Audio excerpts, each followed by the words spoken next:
Hello, and welcome to a virtual Play-Doh playtime with Miss Marley. So those of you that have attended Play-Doh playtime with me know that it's a lot of fun, but it often gets messy. So first thing I'm going to do with a make your own Play-Doh program is you want to make sure you have a plastic tablecloth or something like that on the table so that you don't make a mess.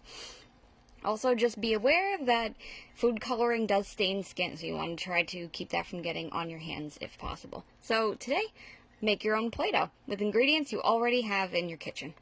So first things that you're going to need is you're going to need some ingredients like flour, salt, food coloring, warm water, and cream of tartar.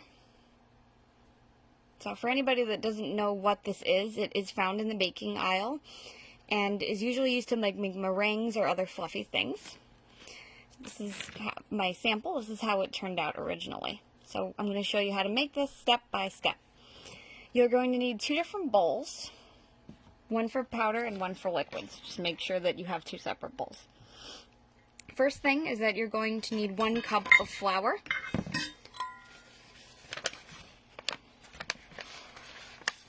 Careful with this, as parents know, it does make a mess.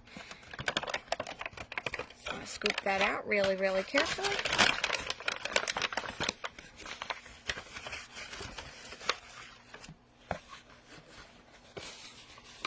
So remember, you're mixing all of your dry ingredients together. So we'll do our flour. Then you need 1 tablespoon of cream of tartar.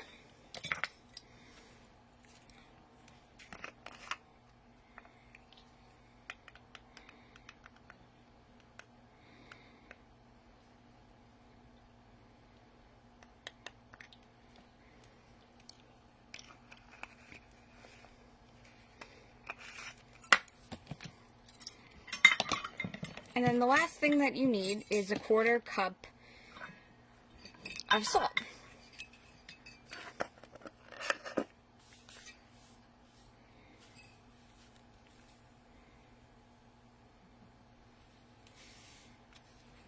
Okay.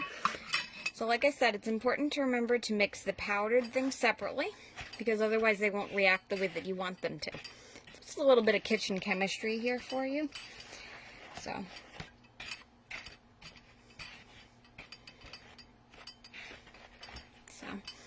the next thing that you'll want to do is mix the 1/2 cup of warm water with the food coloring of your choice. I already measured this out, but I can assure you that this is a 1/2 cup of warm water.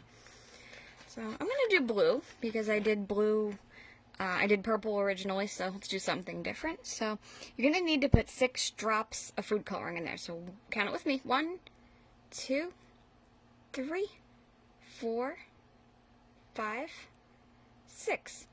And then if you don't like the way that it's turning out and you think it's too pastel, then you can always add more. But it's always good to do just a little bit to start. You don't want to have any dyed skin while you're playing with it. So once you have mixed all of the powder parts together, you need to slowly add the food coloring mixture in with the flour mixture. It's going to be a little sticky, so I use a spatula to start. But then eventually you're going to use your hands to mix it because it's Play-Doh. It's going to be used with your hands anyway.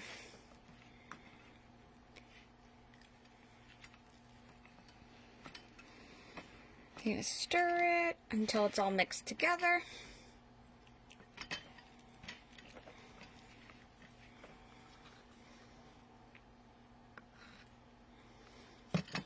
It's turning out to be a nice blue, I think.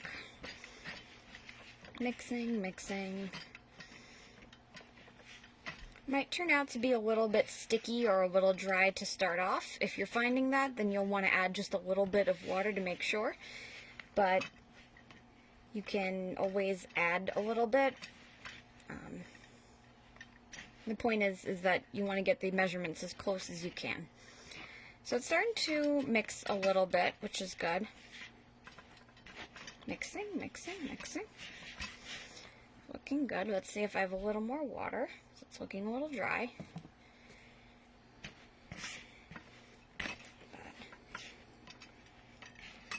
Having it a little too dry is not a bad thing though. So I'm going to squish it You want to knead it with your hands a little bit.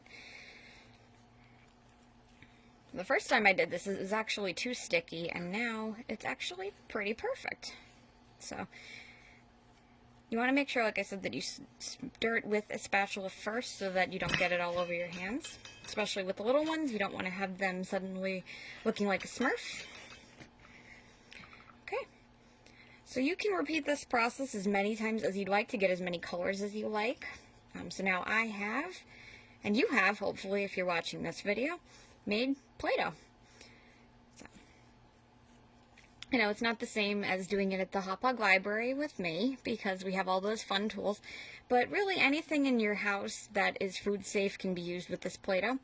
Just make sure that if you have someone in your family with celiac, that they don't handle it, because it can cause some irritation. But, alright, so now you have Play-Doh. So, if you do this and it turns out awesome, or even if it turns out to be one of those Pinterest fail types things, please share it with us on our Facebook page or on our social media. We'd love to see the kinds of things that you make with your DIY Play-Doh. Bye-bye!